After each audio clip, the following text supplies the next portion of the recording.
আন্তর্জাতিক রাজনীতিতে একটি বহুল প্রচলিত প্রবাদ আছে, আমেরিকা কখনো হার মানে না, তারা কেবল মিশন শেষ করে ফিরে আসে। কিন্তু ইতিহাসের ধুলোমাখা নথিপত্র আর ভিয়েতনাম থেকে আফগানিস্তানের রণক্ষেত্রের স্মৃতি এই প্রবাদকে বারবারই প্রশ্নবিদ্ধ করেছে।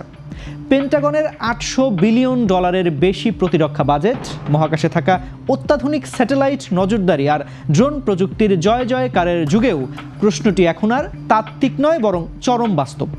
বিশ্বের সবচেয়ে শক্তিশালী সামরিক বাহিনী হওয়ার পরও কেন আমেরিকা এত শক্তিশালী হয়েও যুদ্ধে হারে? গত কয়েক দশকের কৌশল পর্যবেক্ষণ করলে দেখা যায় ওয়াশিংটন সরাসরি কোনো হামলায় জড়ায় না। তারা প্রথমে তৈরি করে একটি মোবিলাইজেশন অফ কনসেন্ট বা প্রচারণামূলক কৌশল। কোনো একটি দেশ বা অঞ্চলকে বৈশ্বিক নিরাপত্তার জন্য হুমকি হিসেবে তুলে ধরা হয়। স্নায়ুযুদ্ধের সময় সেই কৌশল ছিল কমিউনিজম ঠেকানো, আর বর্তমান শতাব্দীতে তা সন্ত্রাসবাদ বিরোধী যুদ্ধ কিংবা গণতন্ত্র রক্ষা। আন্তর্জাতিক মিডিয়া আর কূটনীতি ব্যবহার করে এমন একটা পরিবেশ তৈরি করা হয় যাতে মনে হয় হামলা করাটা কোনো অন্যায় নয়, বরং নিরাপত্তার জন্য জরুরি। কিন্তু সমস্যা বাধে তখনই যখন কাগজে কলমের এই সাজানো কথাগুলো মাঠ পর্যায়ের কঠিন বাস্তবতার সামনে পড়ে। করোনা বা যে কোনো ভাইরাসের এগেইনস্টে ফাইট মানি ব্যাকট্রলের লেফট রাইট।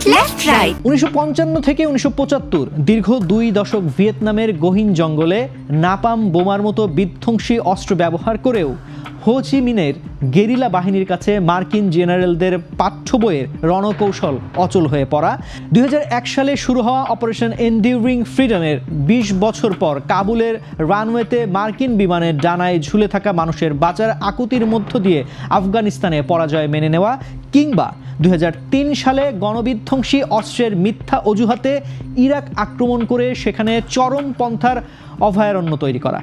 ইতিহাসে এমন অনেক ঘটনাই আছে যেখানে আমেরিকার দম্ভ চূর্ণ হওয়া এবং শোচনীয় পরাজয় একেবারেই পরিষ্কার। এখন প্রশ্ন জাগতে পারে, বিশ্বের সবচেয়ে শক্তিশালী গোয়েন্দা জাল আর মহাকাশ থেকে সুই খুঁজে পাওয়ার মতো প্রযুক্তি থাকা সত্ত্বেও আমেরিকা কেন বারবার চোরাবালিতে আটকে যায়? সামরিক বিশ্লেষকদের মতে পেন্টাগনের সব রণকৌশল মূলত প্রথাগত যুদ্ধের জন্য তৈরি, কিন্তু বাস্তব ময়দানে তাদের লড়তে হয় সম্পূর্ণ ভিন্ন এক সমীকরণে। পেন্টাগন যেখানে কেবল মানচিত্র আর সংখ্যাতত্ত্বের ওপর ভরসা রাখে, সেখানে স্থানীয় যোদ্ধাদের কাছে লড়াইটা হয়ে দাঁড়ায় অস্তিত্ব রক্ষার। মূলত বেশ কিছু মৌলিক ও কৌশলগত কারণে আমেরিকার এই অপরাজেয় হওয়ার তকমাটি বারবার ধূলিসাৎ হয়েছে। নাম্বার 1, আধুনিক যুদ্ধ কেবল মিসাইল আর কামানের লড়াই নয়। যুক্তরাষ্ট্র যখন অত্যাধুনিক অস্ত্র নিয়ে লড়াই করে, প্রতিপক্ষ তখন গেরিলা কৌশলে বা আত্মঘাতী পথে হাঁটে। এই অসম লড়াইয়ে আমেরিকার ক্লিন ওয়ার থিওরি কাজ করে না। নাম্বার 2, পেন্টাগনের ম্যাপে যা পাহাড়ি অঞ্চল, স্থানীয়দের কাছে তা নিরাপদ আশ্রয়। ভিয়েতনামের টানেল বা তোরা বোরা পাহাড়ের গুহা প্রযুক্তির চোখকে ফাঁকি দিতে বরাবরই সফল হয়েছে। নাম্বার 3, যুক্তরাষ্ট্র যে দেশে হস্তক্ষেপ করে সেখানে তারা প্রায়ই একটি পুতুল সরকার বসানোর চেষ্টা করে। এই সরকারগুলো স্থানীয় মানুষের আস্থা পায় না, ফলে সাধারণ মানুষের সমর্থন চলে যায় বিদ্রোহীদের পক্ষে। এবং নাম্বার 4, গণতান্ত্রিক দেশ হিসেবে আমেরিকার প্রেসিডেন্টদের জনমতের তোয়াক্কা করতে হয়। যুদ্ধ দীর্ঘায়িত হলে এবং কফিনবন্দি লাশের সংখ্যা বাড়লে ঘরোয়া রাজনীতিতে চাপ তৈরি হয়, যা শেষ পর্যন্ত তড়িঘড়ি করে অসম্মানজনক প্রত্যাবর্তনের পথ প্রশস্ত করে।